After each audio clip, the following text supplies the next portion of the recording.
날마다 말씀과 동행하는 동행 묵상입니다. 7월 24일 목요일이고요. 본문은 계시록 16장 1절에서 11절 회개하지 아니하더라라고 하는 제목입니다. 성도 여러분, 어제 수요일 본문에 이어서 오늘은 하나님이 세상을 심판하시는 진노의 일곱 대접이 쏟아지는 내용의 말씀입니다. 마지막 시대의 최종 심판을 앞두고 있는 세상은 이러한 구조로 움직일 겁니다. 따라서 성도들은 이 과정을 말씀으로 조망하면서 승리할 수 있습니다. 어쩌면 답을 가지고 있는 수험생과 같은 입장, 내비게이션을 가지고 초행길을 찾아가는 운전자의 입장일 수 있습니다.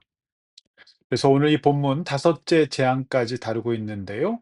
이 본문의 내용을 보면 지금 마지막 시대의 전형적인 특징들을 아주 잘 이해할 수가 있는 그런 말씀이죠.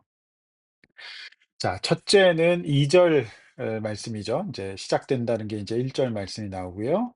2절 말씀에서 우상 숭배, 우상에게 경배하는 자들, 이제 숭배가 나옵니다. 그 우상 숭배는 인간을 구원하는 것이 아니라 더 아프고 고통스럽게 하죠. 최근 통일교가 압수수색을 당하면서 그 자리에서 홀리마더 한학자, 이 말도 안 되죠. 이단 사입이 어떻게 그 여자가 하나님일 수 있습니까? 예수님일 수 있습니까? 그런데도 그 통일교 빠져 있는 사람들은 거기 앞에서 통곡하고 막 이렇게 하는 거 봤습니다.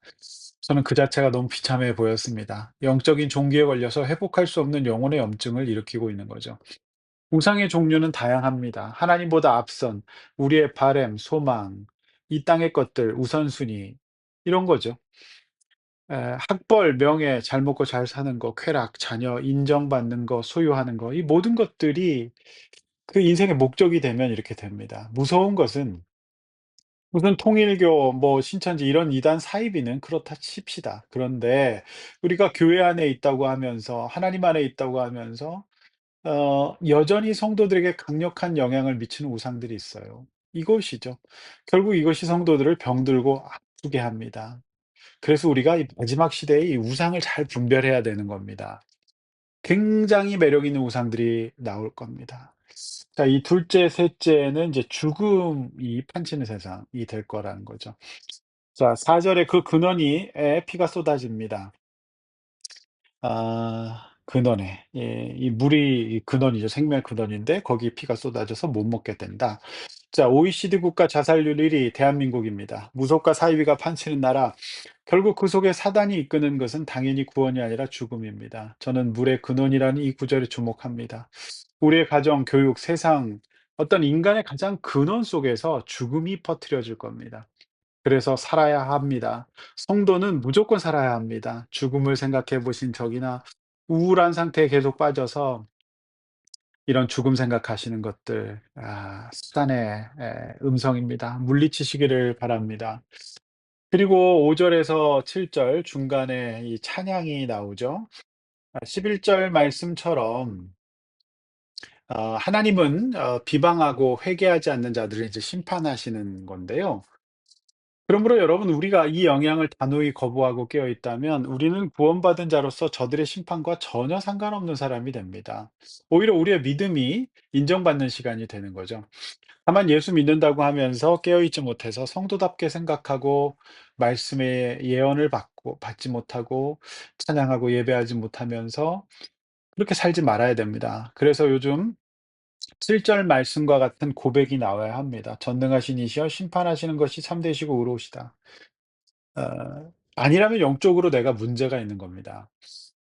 하나님은 전능하시고 심판하시는 분이시고 참되고 의로우신 분입니다. 내가 깨어서 하나님 앞에 세상을 살면서 심판의 모습을 버리면 그만입니다. 내가 그 세상 속으로 가까이 가서 어 우상 숭배 가운데로 가면 심판을 받게 되죠, 나도.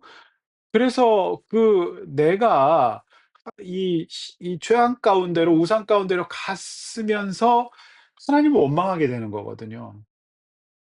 악은 그 모양이라도 버려야 합니다. 그래서 신앙생활은 절대 교양이 아닙니다. 이 죽고 살고의 문제고요. 구원의 문제가 되는 겁니다. 성도들 믿음 가운데 있었던 분들은요. 오늘 이 5 절에서 7 절까지 고백을 하게 되는 겁니다. 넷째 재앙은 이제 8절 9 절에 나오는데요. 9 절 "그들은 하나님의 이름을 비방하고 회개하지 아니합니다. 주께 영광을 돌리지도 않습니다." 그러면 어떤 일을 당합니까? 네. 불태움. 세상은 이 불태움 가운데로 가게 됩니다. 저는 오랫동안 다양한 사람들을 상담하고 목회했습니다. 지금도 기억에 남는 케이스가 있는데요. 자신이 사는 가정에 방화한 사람이었습니다. 당연히 그 사람은 언제나 세상과 하나님을 비방했고요. 자신을 반성적으로 돌아보는 사고, 즉 회개가 안 됐습니다. 다 남 탓을 했습니다. 자신이 영광을 받으려고 하고 있었지 영광 받지 못하는 상황에서 마음의 불뿐만 아니라 실제적으로 불을 지른 겁니다. 그러므로 현행법은 방화를 매우 중범죄로 다루고 처벌하고 있습니다. 성도 여러분, 자신과 주변 사람들에게 불을 지르지 마십시오. 사단의 일입니다. 구절 말씀처럼 회개하시고 하나님께 영광을 돌려야 합니다. 다섯째 재앙은 어두워지는 재앙인데요. 이들의 종합적인 증상은 아프고 자기 혀를 깨물다. 이제 무슨 말입니까? 스스로 원망하고 정죄하는 거죠. 11절 역시 자신들이 너무 아프고 힘드니까 종기로 말미암아서요. 영적, 육적 염증의 수치가 높고요. 하늘의 하나님을 비방하고 전혀 회개하지 않습니다. 회개라는 거는 이제 조망적 사고, 내가 얼마나 내 부족함과 연약함을 반성적으로 사고할 수 있는 인격의 매우 중요한 부분인데요. 이 부분이 마지막 시대 사람들은 고장이 나서 어 반성은 안 하고 회개 없이 이제 탓을 하게 되고 분노하게 되는 거죠.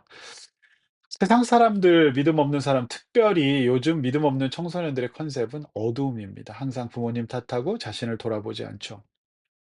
성도 여러분, 가장 중요한 사실이 무엇입니까? 내가 성도라고 하면서 하나님 앞에서 믿음과 예언의 말씀을 우습게 여기고 성령 충만한 삶을 살지 않고요. 말씀대로 살지 않고 권면을 받아들이지 않고 우상 한가운데로 나아가게 되면 큰일 납니다. 바로 그것을 회개해야 됩니다. 그런데 세상 사람들은 끝까지 회개하지 않고 멸망하고 어둡지만요.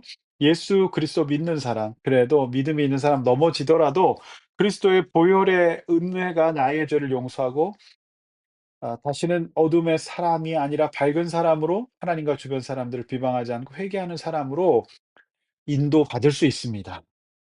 오늘 이 말씀을 우리에게 주신 이유가 바로 그것이죠.